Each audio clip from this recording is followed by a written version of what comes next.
Okay, so today I wanted to talk about the story of women's rights in Iran because it does sort of stand as a cautionary tale for the it can't happen here crowd. But the story of women's rights in Iran isn't one of a gentle rise or fall.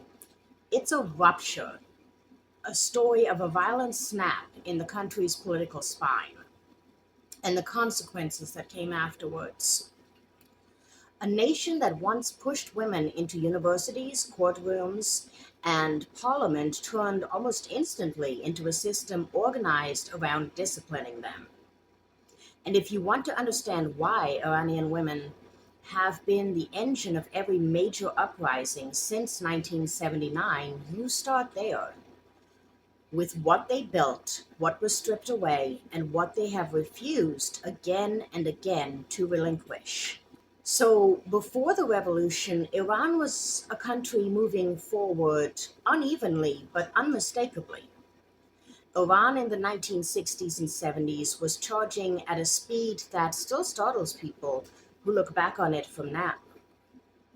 Under the Pahlavi monarchy, women were stepping into public life in ways that were rare across the region. The system was authoritarian, yes, the benefits uneven, and rural women were often left behind, but the trajectory was clear.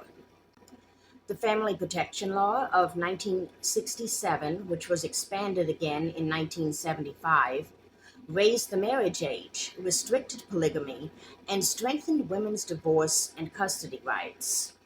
Women voted, ran for office, and served in parliament. Universities filled with women studying medicine, law, engineering, fields that remain male dominated in many countries today.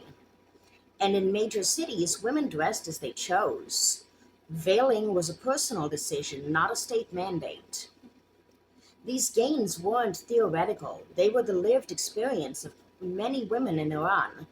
And that matters because it means Iranian women entered the revolution not as passive subjects, but as people who had already started tasting autonomy. They knew what freedom felt like before the Islamic Republic tried to overwrite it. Now, during the revolution, the women of Iran were in the streets. They were a driving factor of the revolution, but they didn't know that the ground was shifting beneath them. The 1979 revolution wasn't born as an Islamic project.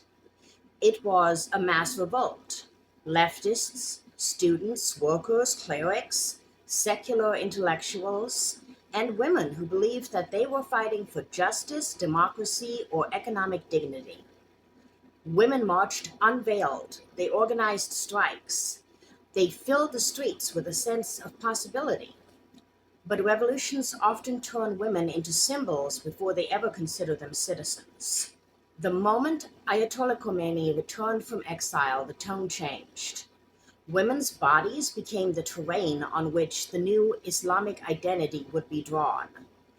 Within weeks, the first decree came: compulsory hijab in government offices.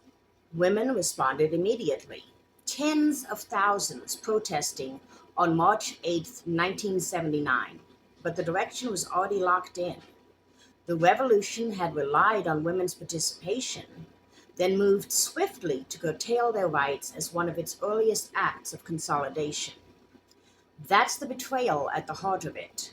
Women helped make the revolution, and the revolution repaid them by policing their existence. After the revolution, we see a system being built on gender control. Once the Islamic Republic secured power, the rollback of women's rights wasn't incremental. It was sweeping, ideological, and immediate. Mandatory hijab became law. The family protection law was abolished. Men regained unilateral divorce rights, and the marriage age for girls dropped once again. Women were pushed out of many professions and required a husband's permission for certain jobs or travel. Gender segregation reshaped schools, workplaces, and public life. A vast morality policing apparatus emerged to enforce proper behavior.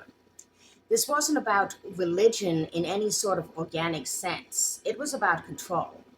The new state needed a visible, daily demonstration of its authority, and women's bodies became the surface on which that authority was inscribed. But the regime did miscalculate because women didn't retreat, they reorganized. They poured into universities, they re entered professions, they built feminist networks, sometimes underground, sometimes in plain sight. Every time the state tightened its grip, women found new ways to slip through its fingers. For more than 4 decades now, the Islamic Republic has tried to force women into a very narrow, state approved mold, and yet Iranian women have become the most persistent, strategic, and fearless opposition force the regime has ever faced. You see it in the student movements of the 1990s. You see it in the Green Movement of 2009. You see it in the Girls of Revolution Street in 2017. And you see it most powerfully in the Woman Life Freedom Uprising, a generation refusing to inherit the constraints imposed on their mothers and grandmothers. The irony is sharp. The revolution that tried to erase women's autonomy ended up producing one of the most politically conscious and mobilized women's movements in the world. Because once a society has known freedom, even imperfect, uneven freedom, you cannot convince people that they were meant to live without it. This is the real story of women's rights in Iran, not just what was lost, but the relentless, unbroken struggle to reclaim it.